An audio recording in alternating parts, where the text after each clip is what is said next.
Adventure Unbound is a YouTube channel where a UK-based outdoorsman documents his solo outdoor trips. In a video uploaded on February 28, 2025, he heads out to a local country park for an overnight trip to test out a brand new bivvie tent. For those who haven't used one before, a bivvie is essentially a low-profile shelter, barely bigger than a sleeping bag. They are great for staying hidden, but because they are so cramped, it also means he has absolutely zero room to maneuver or escape if something goes wrong outside. The afternoon starts off peacefully. He finds a flat spot off the main trail, sets up his gear, and does a little exploring. But just a short distance from his campsite, he stumbles across something a little unsettling. A building, or at least half of one. I don't even know what it is. It's like these stone objects in a big pit. That's strange.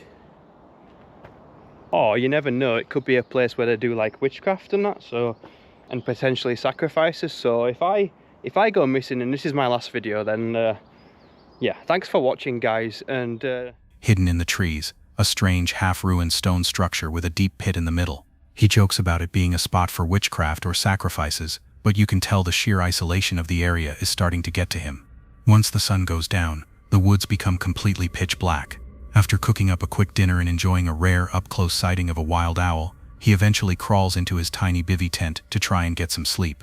When you're out in the woods alone, the absolute last thing you'd want to happen while zipped inside a cramped, restrictive tent is to suddenly wake up to the sound of multiple men surrounding him in the dark. Kyle, turn around, there's somebody sleeping in the tent behind me.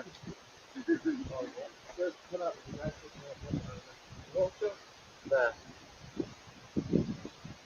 No, the tent, right there, bro.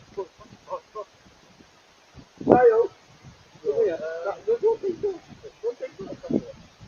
Hello?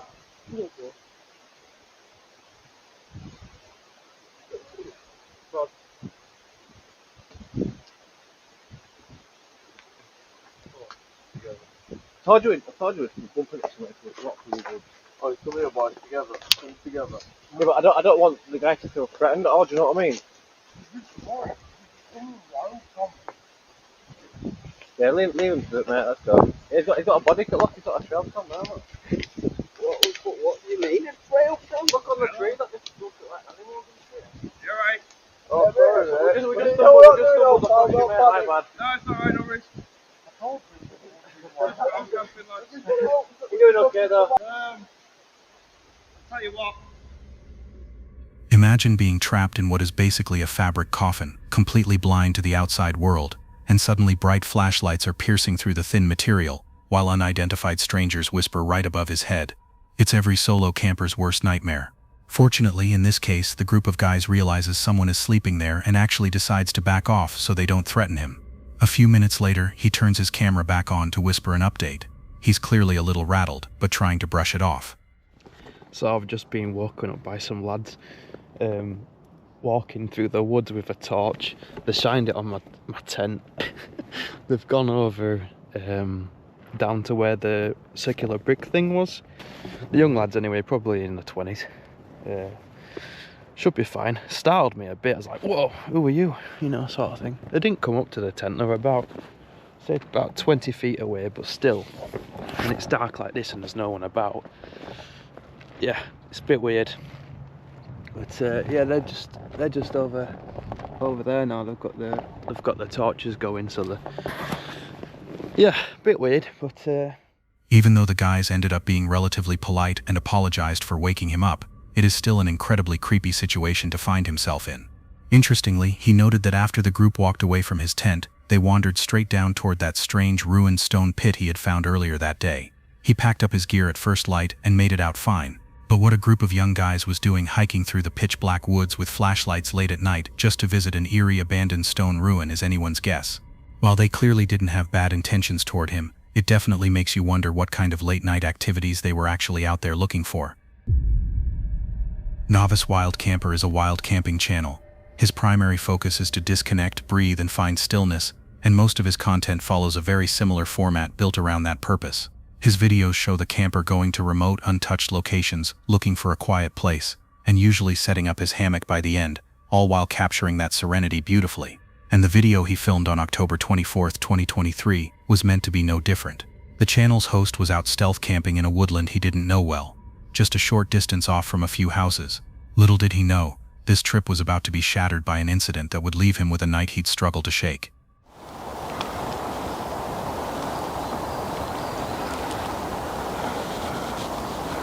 Thought I could hear someone then.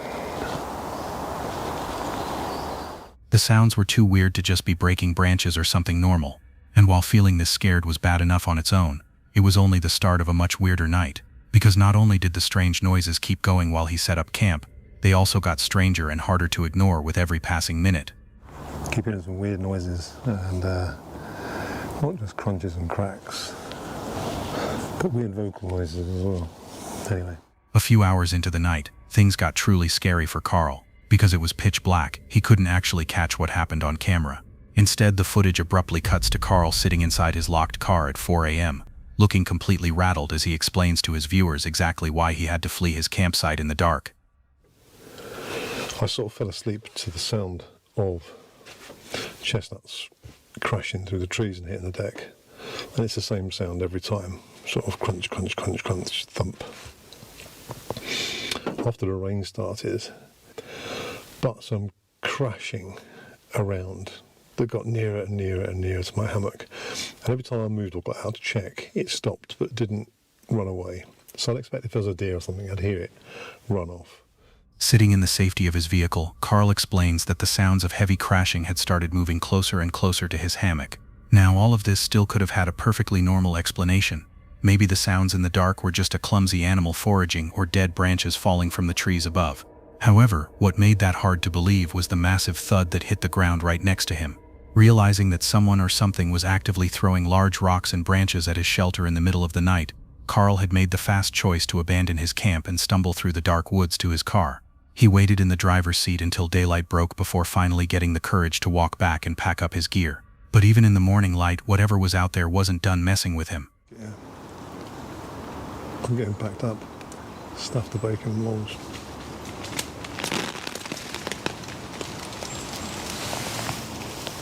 Becoming even more terrified after another heavy rock came rolling out of the brush right toward his feet, Carl grabbed his remaining gear and made the frantic choice to leave the woods for good. In addition to the strange noises, crashing sounds, and heavy rocks, Carl felt a deep instinctual fear that told him he was being watched from just a few feet away. He never discovered whether it was an angry animal or a cruel prankster out there in the dark. Back in 2017, a YouTuber named Phil began uploading videos of his hiking trips to his channel, Hike Slam. One video shows Phil heading out on an overnight hike the day before Thanksgiving to camp along a trail in Virginia. At the start of the hike, everything seems normal, with clear weather and quiet surroundings.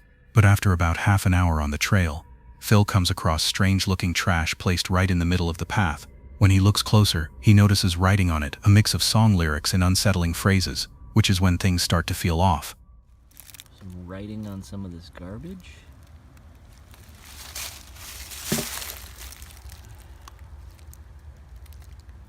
This one. Hangman is coming down from the gallows. Song lyrics. Though it's hard to imagine why anyone would go through the trouble of writing out lyrics or dark poems, like Hangman is coming down from the gallows on a piece of trash, only to throw it on the trail. Phil brushes it off and keeps walking. However, as he crosses the boundary into the wilderness, things continue to get stranger. As he nears his intended campsite, Phil finds another disturbing scene waiting for him. The weirdness continues.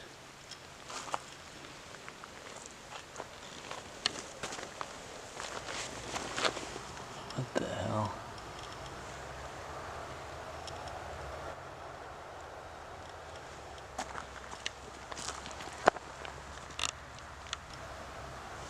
And there's a dead duck here.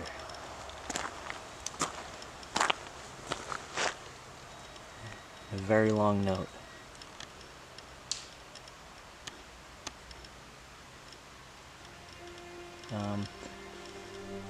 And it looks like it was just put here because it's not wet. That duck is fairly recently killed. Alright. Kind of creepy. There's a fire down there. It's tough to confirm if the person who wrote the long rambling note was the same person who killed the duck, but honestly, It would be way too much of a coincidence for a freshly dead animal to be lying right there next to a creepy note that wasn't even wet yet. After taking in the eerie scene, Phil spots a tarp and a fire at a campsite just down the hill. Shortly after, Phil runs into two women coming down the trail with their dog. Okay, well that was really weird. So as I was hiking toward the shelter, still considering what I was going to do for the night, these two women were hiking in the opposite direction. They had a little dog with them. They asked if I had seen the guy who was leaving the notes. I said he has a campsite down by the river because I could hear the fire going. I could see where his tarp was set up. He was actually just sitting on a rock down there. They were shocked I was still considering camping. They ask him if he's seen the guy leaving the creepy notes and dead animals, and they are so terrified that they ask Phil to walk them back to their car. Thinking it's probably a good idea to move as far away as possible from that campsite anyway, Phil escorts them out, gets in his truck, and drives to a completely different part of the Appalachian Trail miles away. Fortunately, the rest of his hike to the new shelter is a lot more uneventful. He sets up his tent, cooks some ramen over his camp stove, and enjoys a quiet, safe evening by the fire. Once it gets dark, he decides to go into the shelter to check out the camp log and read the stories other hikers have left behind. That's when things get extremely creepy all over again. Wait a second. Hold on, let me adjust the camera here. This writing looks almost exactly like the writing that was on that garbage a couple of miles from here. Let's see if this makes any sense. In 2018, while I was incarcerated at the Okaloosa County Jail. What the heck? Wow, this is weird. It's just like it goes in one direction, then immediately goes in a completely different direction. And there's just so much of it. Even though the shelter where he is currently staying is miles away and on the other side of the road, the handwriting in the camp log is exactly the same as the handwriting from the bizarre trash earlier that day. This is disturbing enough, but it gets worse as Phil reads the actual content. The writer talks about solitary confinement in a county jail, government conspiracy theories, and grave robbery. The fact that a recently incarcerated man is walking around the woods leaving dark, rambling manifestos all over the place is terrifying. As Phil packs his things up to retreat to the safety of his tent, he notices one last thing hanging from the shelter ceiling to keep mice away. I'm packing up my stuff to go into my tent, and they have these things that they put in shelters a lot to hang your food bag from, so like mice can't get to it. Look at this one. What do you know? Same handwriting as the one in the book and that garbage on the trail from that same dude. So it says, watch out for yeet mouse. The dead do walk and talk. Like, what the hell is going on? Understandably creeped out by a note that reads, "Watch out for yeet mouse. The dead do walk and talk." Phil zips himself into his tent. The last thing you'd want to happen in this situation is to start hearing strange noises outside in the dead of night, but that's exactly what happens next. I was down in my tent, not asleep, kind of just like lying there staring at the tent walls, listening to all the sounds, and then I heard somebody down by the shelter. So at first I had to convince myself it wasn't what I thought I heard, but it definitely was somebody down there. So I didn't even wait to see or go down to see who it was, see if it was like a bunch of teenage girls or something. I don't know. I was just like, I am getting out of here. So I packed up all my stuff, and I packed it up very quickly. I don't think I left anything behind, and I just walked past. As I walked past, I did look. It did look like a single guy hanging out in the shelter. He had a headlamp on. All I could really see was the light from the headlamp, so I could have been wrong.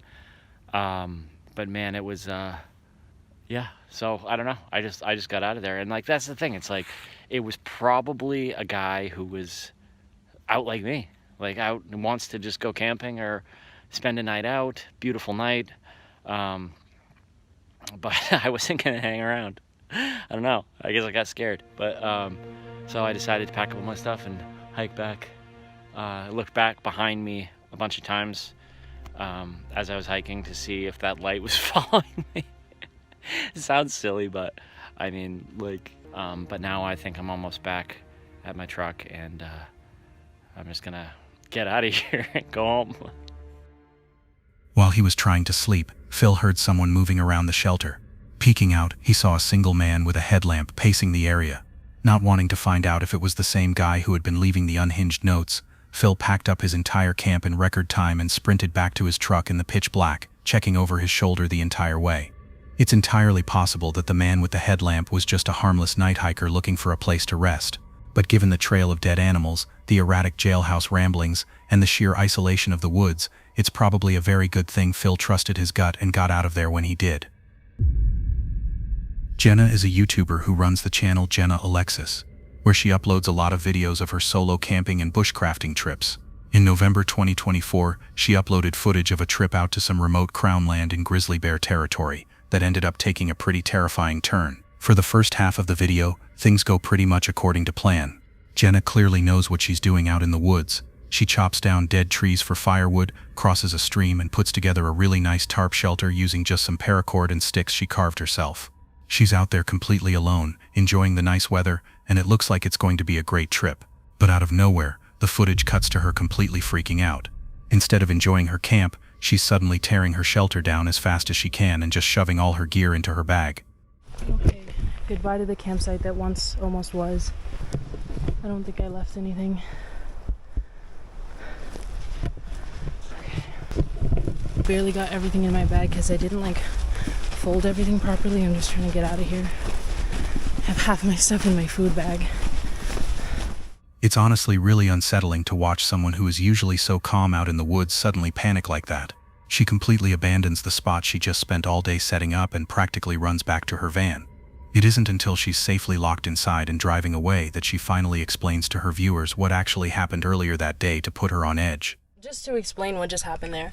This morning I got here pretty early and I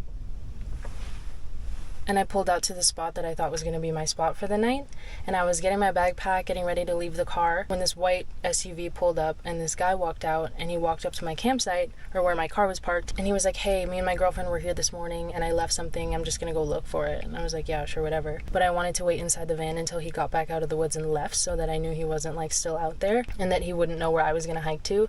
So I was waiting in the car for a while, and it started to get suspicious that he was out in the woods for that long. And so I walked up to his car, first of all to get the license plate, but also to see if his girlfriend was actually in there. But the windows were heavily tinted to the point that I couldn't even see in. But I walked up and around the car, so I would assume if the girlfriend was in there, she would have saw me and been "Hey, what's up?" You know what I mean? So I walked around the car, I couldn't see if there was someone inside. I got the license plate and I went back to my car, and I just got a bad feeling from that. That morning encounter alone is incredibly sketchy. A random guy pulling up to an isolated camper, using a weird excuse about looking for something his girlfriend lost, all while driving a vehicle with heavily tinted windows so you can't even see inside. Because she understandably got a really bad feeling about the guy, Jenna did the smart thing and got out of there. And I just got a bad feeling from that, so I drove my van up to another campsite. So I was already on edge all day debating if I even wanted to camp out, but I basically, like I said, I drove my van all the way to a new spot. I hid it in the trees and I hiked away from my van, so I wasn't even on the same trail as I was parked near. And then 4 p.m. rolls around and I see that same car. I know it was the same car because when I looked at the license plate, I saw his back window was gone and he just had a garbage bag over it. And I saw a white SUV pull up in the distance, and then I saw it stop where I'm pretty sure he saw me, and then he turned around and left, and as he was leaving I saw that garbage bag on the back. I was very uneasy. Why did I see that man twice? Why did I never see his girlfriend that he mentioned? Why was he driving around a bunch of different campsites all day? I also don't like the vibe I got from him in the first place, and I just needed to get out of here. She drove miles away to a totally different spot, went out of her way to hide her van deep in the trees so nobody driving by would see it, and hiked off trail to set up her new camp. It's pretty much impossible for that to just be a coincidence. The odds of a random guy accidentally stumbling onto her secret spot twice in one day are basically zero. Whether he was tracking her tire marks or just driving around specifically looking for solo campers, his behavior is super predatory. Luckily, Jenna didn't stick around to find out what he actually wanted, but it's pretty messed up that she couldn't even enjoy a peaceful camping trip without having to worry about being stalked. In April 2019, an outdoors fan named Jason from Appy Mountain Trekkers was staying alone in the mountains, making a normal video for his channel. At first, he was showing off his usual hiking trips and camping skills, He tried to enjoy the quiet woods, but the trip wasn't going to stay that way, and kept becoming more and more strange. First, it seemed like a very peaceful night, until he heard a weird noise coming from a mountaintop nearby. Keep hearing the strange noise up on the top of the mountain. I can't figure out what that is. I don't know if you guys can hear it, but it sounds like some kind of, almost sounds like a bird, but it doesn't. He also kept telling himself it was just an animal while quickly finishing up his camp and his evening chores. Jason decided that he wasn't in danger and that the sound he heard was just normal wildlife, which made sense and was something he was used to from his many past trips. However, despite having a good reason, the woods refused to stay quiet and kept getting louder around him. What made the night even scarier was that a strange noise woke him up only an hour after he turned off his camera, making it clear that he had a very long night ahead. I was woke up by something I've never heard in my life. And I know this might sound sensational or something that, I'm not bullshitting. I heard like 4 quick, very loud, deep guttural calls on this ridge behind me, behind camp. There's like a dip on the other side, and it goes up to a higher ridge on this backside, and it sounded like it come from over there. But it was like 4 calls, almost like a communication call of some kind. They were back to back, and then there was a pause, and then I heard 2 more. It scared the absolute shit out of me. I got up and got this first thing. I don't know what the hell that was, but it was big. It sounded big. Not only that, but while resting in his tent, he heard a deep, rough call, a very strange sound that came from far away and made it impossible to guess what animal it was. Simply put, the noise was unlike anything he had ever heard before. Fortunately, he stayed calm enough not to let it trouble him further and tried to go back to sleep. Later, however, something moving around outside at 1 a.m. made the night far less peaceful than he had hoped. About 1 o'clock, I woke up again. I heard something circling my camp.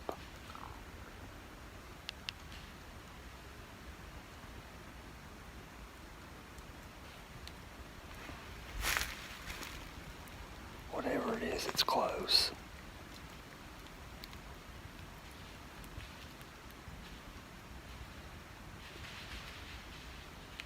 You hear that?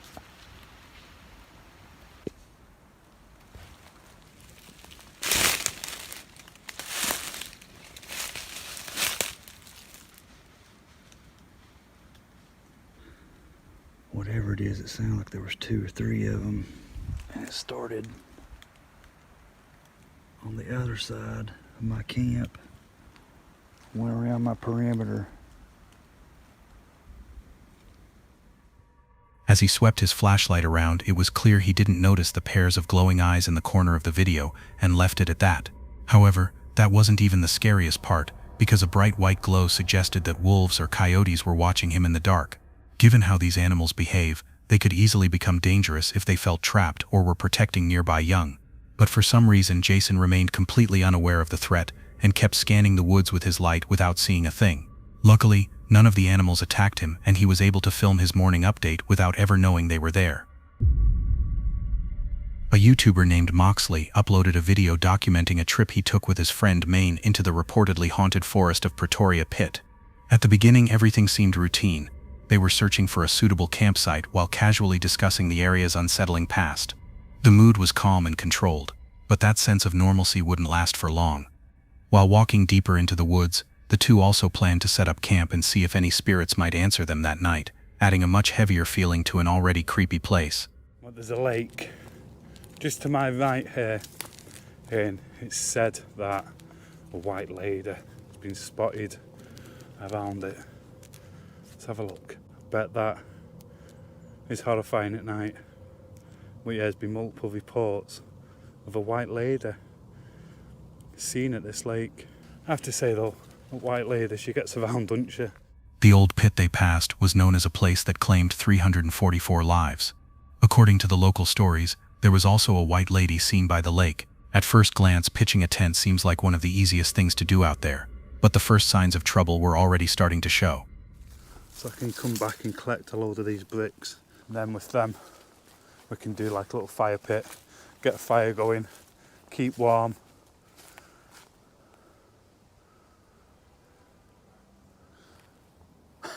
Not too sure what that was. Just like a black shadow went. Could have been somebody on a push bike, to be fair.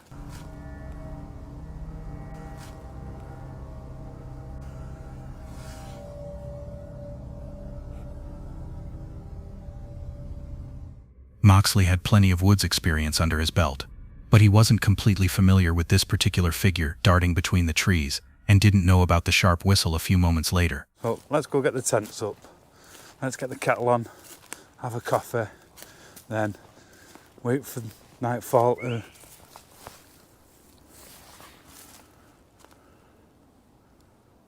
That fucking scared me then. That was very loud, wasn't it? I was like, hey.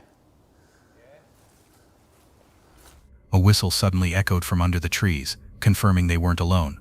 Under normal circumstances, remaining unnoticed is relatively easy for anyone who knows what they're doing. However, large backpacks and camera gear make this otherwise simple task infinitely more difficult, as being watched becomes a stronger possibility with each passing second. To make matters worse, the darkness they were in was also settling quickly. Even if they could establish their camp with heavy gear, they still risk drawing unwanted attention and having the situation escalate before morning. We heard a noise, we've put it down to an animal. Then we've heard something else. Then, again, animals, stuff like that. We just sat here, and just in front, that was definite lights, wasn't it? That was definite light. It's still there. Is it still there? Yeah. Can't really see it on the camera, but... I can. Having bright torch lights weaving through the dense trees increases the tension exponentially. Even if whoever was out there isn't able to strike directly, they can at the very least advance with deliberate movement. Moxley, however, didn't have that option, as they were already too close. Wait a minute.